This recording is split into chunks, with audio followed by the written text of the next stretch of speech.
बताएं कि डॉक्टर बनने का ये सपना कैसे और कब शुरू हुआ? क्लास 9 से मेरा मतलब दिमाग में थॉट आना शुरू हुआ कि हाँ, मतलब 11th-12th में कुछ होता है जैसे जिससे हम लोग डॉक्टर बन सकते हैं। 11th-12th में कोई ऐसा स्ट्रीम चूज़ करना होगा जैसे साइंस। क्या है ना कि मेरे फैमिली बैकग्राउंड में कोई डॉक्टर नहीं है। घर पे भी बात किया तो बोले कि हाँ, एक तो होना चाहिए कोई डॉक्टर। आपको वो लिस्ट मिला जिसमें आपने अपना नाम देखा इन तो क्या फीलिंग था? वो कैसा फील किया आपने? मेरे को वो मिलता है अलॉटमेंट लेटर। वो जो अलॉटमेंट लेटर मिला और मैं उसे ऐसे करके देख रहा था कि इस चीज़ के लिए मैंने 3 साल मेहनत करी है और मैंने अपना सब कुछ दिया। तो वो खुशी देखने के लिए कि allotted GSVM Kanpur allotment number मिला और मिला कि हाँ, तो वो मैं सबको दिखा रहा था। मैं अभी भी उसका स्क्रीनशॉट रखा हूँ और वीडियो बना रखा हूँ कि मैं ऐसे देख रखा कि देख रहा था तो अलॉटमेंट लेटर जब मेरे को मिला था। तो उसके बाद मेरे को भी मतलब एक्चुअल में लगा कि अब मैं कॉलेज पहुँच गया हूँ, कि अब मेरे का एडमिशन हो गया, अब मैं कॉलेज जाऊँगा। वो मेरा बहुत अलग था मोमेंट। आज का ये पॉडकास्ट सिर्फ एक इंटरव्यू नहीं, एक सपने की कहानी है। एक ऐसे छात्र की जिसने हार नहीं मानी, डर के बावजूद पढ़ाई की और खुद पर भरोसा रखा। दोस्तों, नीट की तैयारी करने वाला हर स्टूडेंट जानता है कि ये सफर आसान नहीं है। कभी सिलेबस भारी लगती है तो कभी सेल्फ डाउट होता है कि शायद मैं नहीं कर पाऊंगा या पाऊंगी। और आज हमारे बीच बैठे एक ऐसे ही छात्र जिन्होंने इन सभी पलों को जिया है और आज अपने ड्रीम कॉलेज में बैठे हैं। स्वागत है आदर्श दत्त गर्ग का, जो नीट 2025 में सक्सेसफुल रहे और आज जीएसवीएम कानपुर के स्टूडेंट हैं। आदर्श, स्वागत है आपका थैंक हमारे यू मैम। इस बायोम इंस्टीट्यूट के पॉडकास्ट में। Thank you ma'am.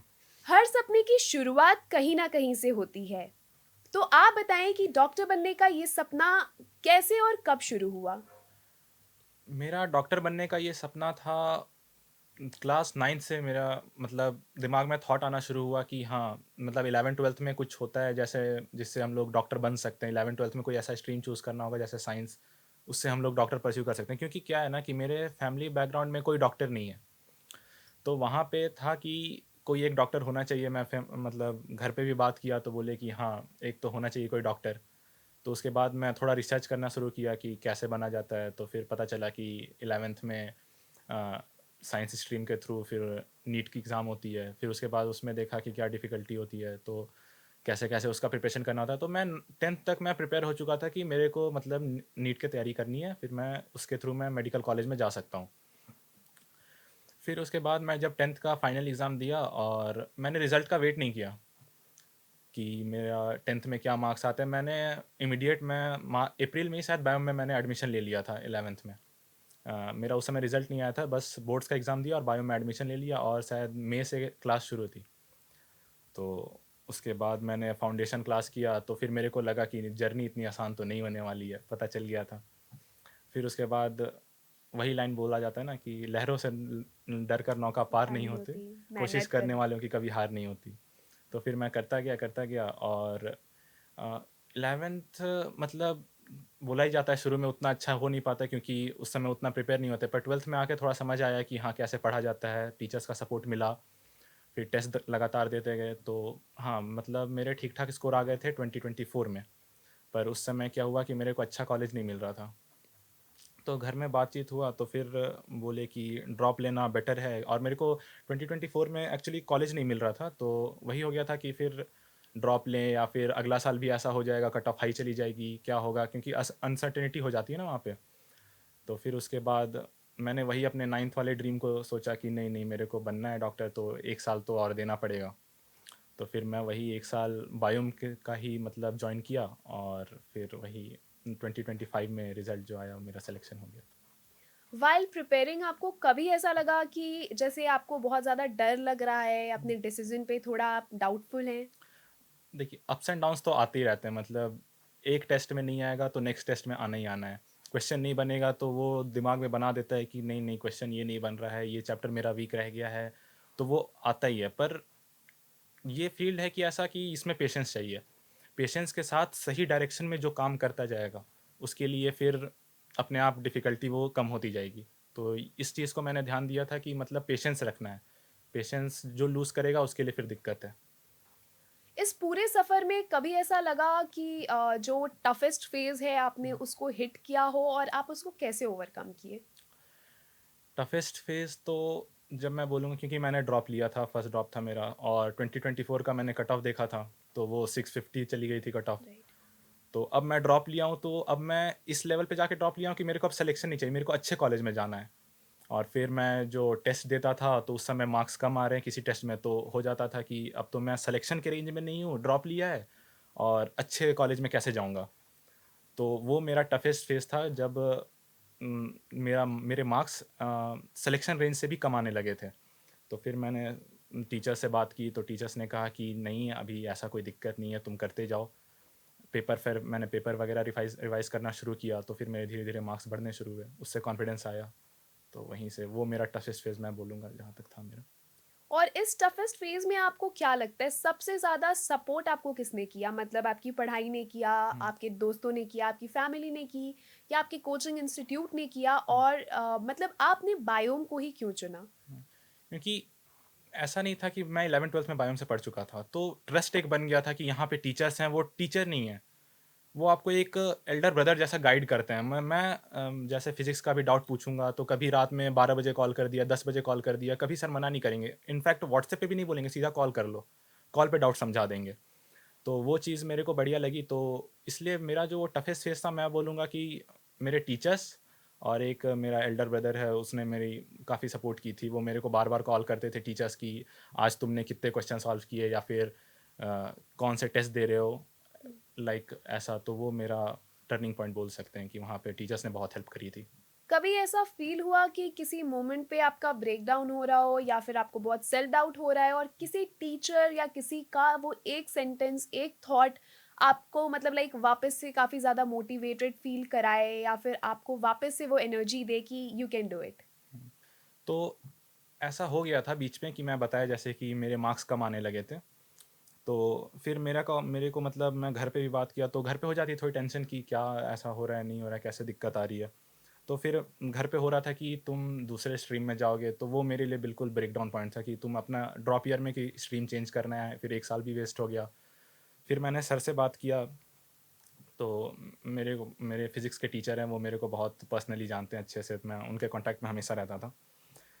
तो वही बोले कि मतलब अगर तुम्हारा नहीं होगा तो फिर किसी का नहीं होगा। क्योंकि वो मेरे को जानते थे और मेरा मतलब हमेशा मतलब मेरे को गाइड करते रहे थ्रू आउट 11th-12th भी और ड्रॉप ईयर में भी। तो वो बोले कि अगर तुम्हारा नहीं होगा तो किसी का नहीं होगा। तो फिर मैं वही सोचा कि अगर सर ऐसा बोल रहे हैं तो फिर मेरे को करना, एक ट्राई देना बनता है। तो वो मेरे लिए था कि टर्निंग पॉइंट था कि नहीं, नहीं, मेरे को कमबैक करना ही पड़ेगा, ऐसा था। So it was your teacher who हाँ, made you really believe in हाँ, योरसेल्फ। हुँ, और सच में ये स्टेटमेंट काफ़ी ज़्यादा प्रॉमिसिंग है, अगर हुँ, किसी ने इतना फेथ किया है तो हाँ, प्रूव और करना ऊपर तो से वो बनता है। टीचर बोल देना उनका एक अलग ही होता है कि सही सर बात ने है। ऐसा बोल दिया, मतलब कुछ तो है, तो करना चाहिए। सही बात है। मोस्ट ऑफ द स्टूडेंट्स को एक प्रॉब्लम आती है कि कभी-कभी बिल्कुल मन नहीं करता है पढ़ने का और हुँ, आप भी जब प्रिपेयर कर रहे होंगे तो आपने भी ये प्रॉब्लम को कभी ना कभी फेस किया होगा। हुँ, हुँ, तो उस मोमेंट पे अगर आप मतलब लाइक उस फीलिंग को कैसे टैकल किए? आपने पढ़ा या नहीं पढ़ा या फिर अगर ऐसे कोई स्टूडेंट्स हैं हुँ, हुँ। जो अभी नीट एस्पिरेंट्स हैं वो इस मोमेंट को कैसे मतलब लाइक टैकल करें? हाँ, ऐसा हो जाता है कि मतलब हो जाता है किसी दिन, जैसे टेस्ट भी देंगे तो किसी दिन टेस्ट में समझ नहीं आ रहा लाइन्स पढ़ने का, या फिर किसी दिन पढ़ने का मन नहीं कर रहा है, ऐसा हो जाता है। लेकिन काइंड ऑफ ऐसा नहीं होना चाहिए कि आप एक दिन पढ़ ही नहीं पूरा, पूरा एक दिन आपका वेस्ट चला गया, ऐसा नहीं होना चाहिए। लाइक आप ऐसा कीजिए कि आप दिन को 3 पार्ट में डिवाइड कीजिए। मॉर्निंग, फिर 7 से 12 का एक पार्ट हो गया, 12 से 6 आपका एक पार्ट हो गया, 6 से 12 आपका एक पार्ट हो गया। तो आप ऐसा सोचिए कि आपका अगर कोई भी एक पार्ट वेस्ट होता है तो आपका एक दिन वेस्ट नहीं हुआ है। आपको वो दोनों में से किसी एक पार्ट को बस आपको यूटिलाइज़ कर लेना है, मतलब आपको पूरा दिन वेस्ट नहीं जाने देना है। बस मैं ये एम रखता था कि अगर मेरा कोई पार्ट वेस्ट भी हो रहा है तो कोई बात नहीं, मैं अगले पार्ट में ये वाला चीज़ कर लूँगा, तो मेरा आज का टारगेट पूरा हो जाएगा। मैं वो करके चलता था कि दिन वेस्ट नहीं होना है बस। बस ये चीज़ मैं देखता था।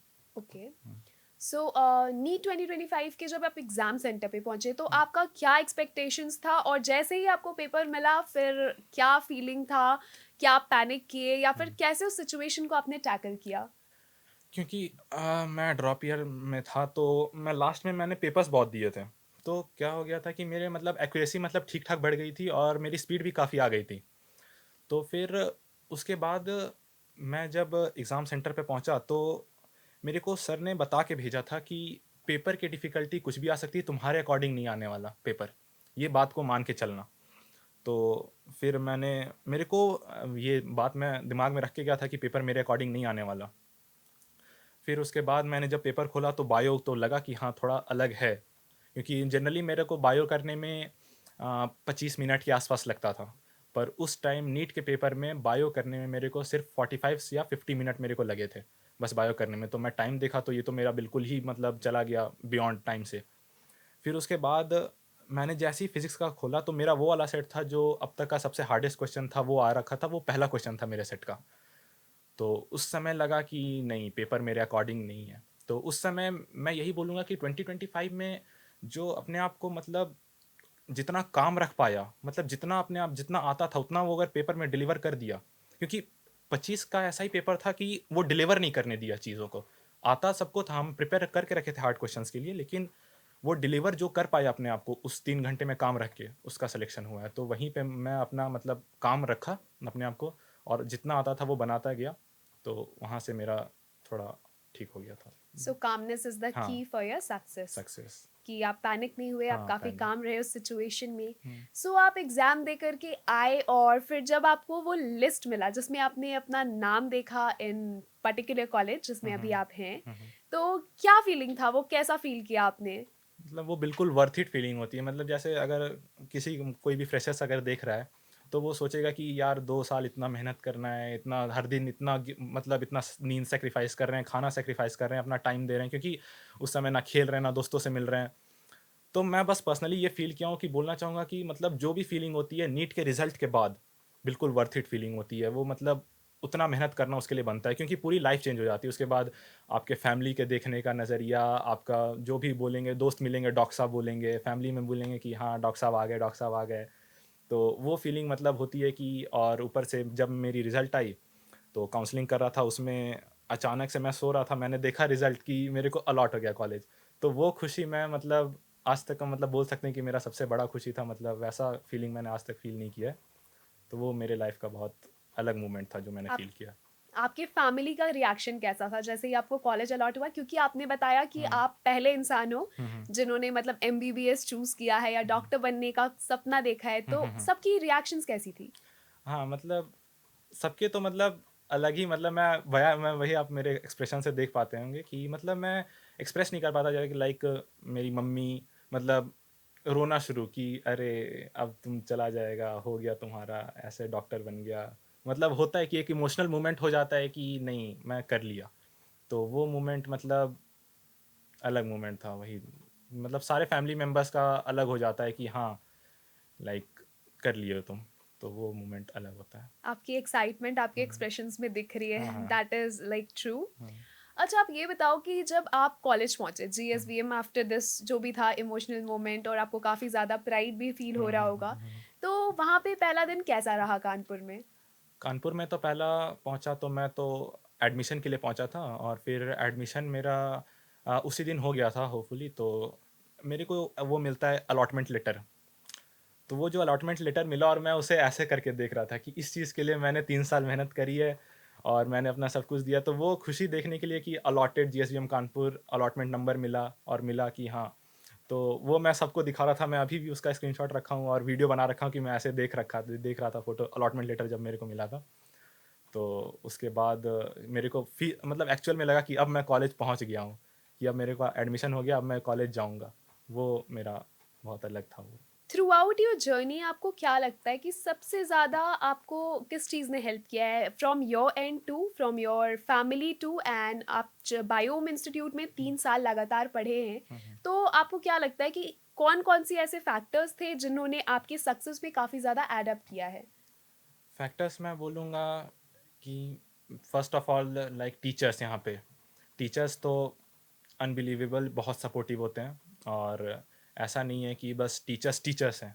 टीचर्स मैं पहले भी बताया कि बिल्कुल ऐसा सपोर्ट करेंगे कि जैसे तुम्हारे घर के मेंबर्स हैं, कि तुमको ऐसे करना है, नहीं ऐसे नहीं हो रहा है तो ऐसे करना है। फिर उसके बाद इसमें तो इस फील्ड में तो सबको पता ही है, एक अपना होना चाहिए वो जो हार्ड वर्क। मतलब उसमें कभी पीछे नहीं होना है, कि अगर तुम सोचे हो तो उसको करना है तो करना है। हासिल हाँ, करना ही है। करना है तो करना है, अगर नहीं करना है तो पहले ही हट जाओ, अगर करना है तो करना है। और बोलूँगा कि मेहनत करना है, लेकिन सही डायरेक्शन में मेहनत करना है। बहुत लोग होते हैं कि सही डायरेक्शन नहीं चूज़ कर पाते। तो वो सही डायरेक्शन में मेहनत करना वो एक्चुअल फ्रूटफुल देता है। तो वो बेटर चीज़ है कि मतलब सही डायरेक्शन में आप काम कर पाएँ। तो आज आपको लाखों बच्चे देख रहे हैं, काफ़ी ज़्यादा लोग ऐसे होते हैं जिनको काफ़ी सेल्फ डाउट होता है कि हुँ, हुँ। वो शायद कर पाएँगे, नहीं कर पाएँगे। हुँ, हुँ। या फिर कुछ ऐसे भी होते हैं जो उनको अच्छा मार्क्स आ रहा है but still they are like lagging confidence. हुँ। तो आप उनको क्या कहना चाहोगे? कॉन्फिडेंस तो हर किसी का कम होता है। जैसे अगर अच्छे मेरे नंबर अच्छे भी आ रहे थे, तब भी कॉन्फिडेंस कम होता है कि सिलेक्शन होगा, नहीं होगा, कट ऑफ क्या चली जाएगी। क्योंकि कोई नहीं जानता कि मतलब नीट में क्या होने वाला है। यहाँ पे टेस्ट देना और नीट एक्चुअल होना, वो बहुत डिफरेंस होता है कि वहाँ पे क्या होने वाला है। वहाँ पे कॉम्पिटिशन अलग लेवल का है। तो मैं यही बोलना चाहूँगा कि खुद पे भरोसा रखो बस। खुद पे भरोसा रखो कि अगर लाइक तुम इतना मेहनत कर रहे हो, तो तुम्हें उसका रिज़ल्ट मिलेगा और डेफ़िनेटली मिलेगा। और जितना तुम एक्सपेक्ट किए हो, जितना तुम सोचे हो, उतना पक्का मिलेगा। तो ये चीज़ है। Thank you so much Adarsh for your motivating जो भी आपने एक्सपीरियंस हमसे शेयर किया। ये काफ़ी लोगों के लिए काफ़ी मददगार होगा और हमें एक्चुअली में team Biome is proud of you. Thank you so much. Thank you ma'am. Thank दोस्तों, आदर्श की कहानी सिर्फ एक रिजल्ट की नहीं पर उनके भरोसे की है जो उन्होंने खुद पर रखा।